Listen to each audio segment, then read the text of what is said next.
अगर आपने ये बैंक का नोटिस इग्नोर किया या कोर्ट का नोटिस अगर आपने इसको इग्नोर किया समन को, तो आपके एक केस के 2 केस बन जाएंगे। 2 बार आपको जमानत करवानी पड़ेगी, 2 बार बेल लेनी पड़ेगी और 2 केस लड़ने पड़ेंगे और कम से कम 1 महीने के लिए न्यायिक हिरासत में जाना पड़ेगा। 1 महीने के लिए आपको जेल में जाना पड़ सकता है अगर आप इस समन को इग्नोर कर रहे हैं। 138 चेक बाउंस के बारे में मैं हर बार कहता हूं, अगर आपके पास पैसे हैं तो इनके पैसे दे दे, नहीं पैसे हैं तो राहु केतु ग्रह तो क्या करेगा, दुनिया का कोई भी ग्रह धरती पे आके आपका कुछ नहीं बिगाड़ सकता। और ये चवन्नी छाप तो शुद्ध ही कुछ नहीं है। हां, 2 तरह के नोटिस को कभी भी इग्नोर ना करें। एक तो 138 चेक बाउंस के केस को, जिसको शॉर्ट में NIA एक्ट भी कहते हैं। अगर ऐसा नोटिस आपके पास समन आ रहा है तो इसको कभी भी इग्नोर ना करें, यह आपको जेल की हवा खिला सकता है। और सरफेसी एक्ट 2002 के तहत अकॉर्डिंग अगर आपके पास नोटिस आ रहा है 13(2) का, 13(4) का, सिंबॉलिक पोजीशन, फिजिकल पोजीशन या DM साहब का, इसको भी कभी इग्नोर ना करें। यह आपकी प्रॉपर्टी को ही खा जाएगा या आपको प्रॉपर्टी से अपनी हाथ धोना पड़ जाएगा। फिर चाहे आपका मकान है, दुकान है, फैक्ट्री है, कारखाना है, फ्लैट है, बंगला है या कोठी है, कोई भी चीज है वो आपकी चली जाएगी। साथियों, अगर आपके पास कोर्ट से समन आ रहा है, समन के बाद अगर आप समन को एक्सेप्ट कर रहे हैं, नहीं एक्सेप्ट कर रहे, जा रहे हैं, नहीं जा रहे, उसके बाद आपका बेलेबल वारंट इशू हो जाएगा उसी कोर्ट से। फिर नियर बाय पुलिस स्टेशन से आपके पास पुलिस वाले आ सकते हैं। वैसे तो आपके पास 2 लोन डिफॉल्ट हो गए, 5 हो गए या 25 हो गए। अगर आपके 25 लोन भी डिफॉल्ट हो गए, सबकी 5-5 EMI भी डिफॉल्ट होगी, तो भी ये क्राइम की श्रेणी में नहीं है, इसको क्राइम में कंसीडर नहीं किया जाएगा। आपके खिलाफ कोई भी डायरेक्ट FIR लॉन्च नहीं हो सकती। EMI डिफॉल्ट होने में आपका पर्चा दर्ज नहीं हो सकता, आपके पास कोई पुलिस वाला नहीं आ सकता। हां, अगर कोर्ट के अवमानना करेंगे तो जरूर आपके पास पुलिस आएगी। आप 138 के केस को समन जो आपके पास आ रहा है उसको इग्नोर कर रहे हैं तो आपका बेलेबल वारंट इशू हो जाएगा। पुलिस वाला आपके घर आएगा, आपको इंटीमेट करेगा, आपको बताएगा, तो आपको स्थानीय थाने पुलिस स्टेशन चौकी में जाना पड़ेगा, अपनी कच्ची जमानत करवानी पड़ेगी, मतलब टेम्परेरी बेल जिसको बोलते हैं।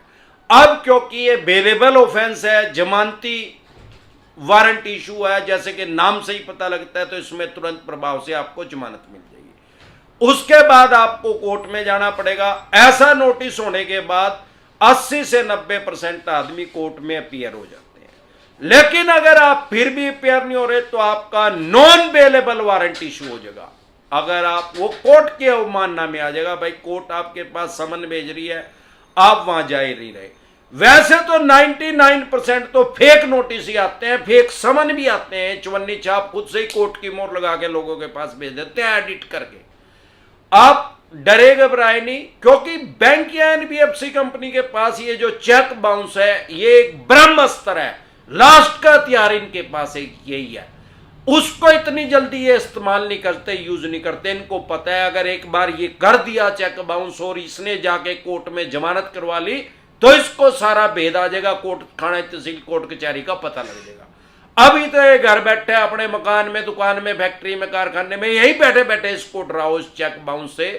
ये एक रस्सी है जिसको सांप बढ़ा के दिखाया जा रहा है। अब दिक्कत परेशानी कहां है, अगर इन्होंने कर दिया, सबसे पहले फेक नोटिस डिसेंटेड वाई लिख के वीडियो देख लें, आपको पता लग जाएगा जो नोटिस आया फेक है कि जेन्युइन है। अगर आपको वो जेन्युइन लग रहा है तो सारे देश की कोर्ट जो है ऑनलाइन हो चुकी है। अब चवन्नी छापों का ज्यादा ये इनकी ठगी ज्यादा दिन चलने वाली नहीं है। यूट्यूब पे जलजला आ चुका है, अमरदीप कादियान आ चुका है यूट्यूब पे, आम और खास आदमी को उनके राइट्स और अधिकार बताने के लिए। ई कोर्ट अपने फोन में लोड कर ले और ई कोर्ट पेटीएम की तरह चलाना बिल्कुल आसान है। उसमें अपना चेक कर ले कि वो आपके ऊपर केस रजिस्टर्ड हुआ भी है कि नहीं हुआ।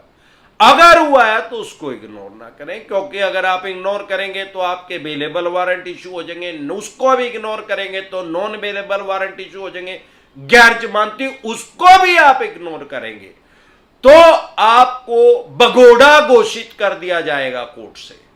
पीओ स्टाफ जो होता है फिर वो आपको पुलिस पकड़ने के लिए आएगी और आपको हिरासत में लेके, हो सकता है जज साहब आपकी जमानत ले ले, नहीं तो आपको 14 दिन के लिए न्यायिक हिरासत में जाना पड़ सकता है, यानी 14 दिन के लिए जेल में जाना पड़ सकता है। जब आपके नॉन बेलेबल वारंट इशू हो जाएंगे, पहले समन, फिर बेलेबल वारंट, फिर नॉन बेलेबल। अगर आप नॉन बेलेबल वारंट पे जा रहे हैं कोर्ट में, तो हो सकता है कोर्ट में आप अपना पक्ष रखेंगे। अगर जज साहब को लॉजिक लगा उसमें, आपका जो भी आपने कारण बताया लॉजिक वाला कारण है, तो हो सकता है आपको जमानत मिल जाए, और हो सकता है आपको जमानत ना मिले, 2-4 दिन के लिए आपको न्यायिक हिरासत में जेल में जाना पड़े। अगर आप पगोड़ा घोषित हो गए तो आपको 14 दिन के लिए न्यायिक हिरासत में कम से कम जाना पड़ सकता है। अगर फिर भी आप नहीं जा रहे हैं, नहीं पकड़े जा रहे हैं, तो आपके केस को डिस्पोजल कर दिया जाएगा 3-4 साल के बाद। भाई आप कोर्ट का टाइम जो है वेस्ट कर रहे हैं। और कोर्ट के आदेश द्वारा जो भी वहां पे पुलिस थाना चौकी लगती होगी, वहां पे कोर्ट के ऑर्डर चले जाएंगे कि इस आदमी के खिलाफ 174A 174A का FIR लॉन्च करो।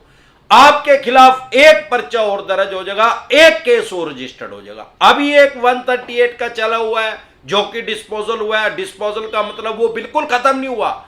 जब आपको पुलिस अरेस्ट करेगी तो आपको 174A में कम से कम 1 महीने के लिए न्यायिक हिरासत में जाना पड़ेगा। 1 महीने के लिए कम से कम आपको जेल में जाना पड़ेगा। तब आपको 2 बार जमानत करवानी पड़ेगी, एक 138 में चेक बाउंस में और एक 174 में। 174A में अभी क्या था, अभी सिर्फ एक जमानत करवानी है, फिर 2 जमानत करवानी पड़ेगी, 2 केस रजिस्टर्ड हो गए, 2 केस लड़ने पड़ेंगे। तो ऐसी गफलत की स्थिति में ना रहे।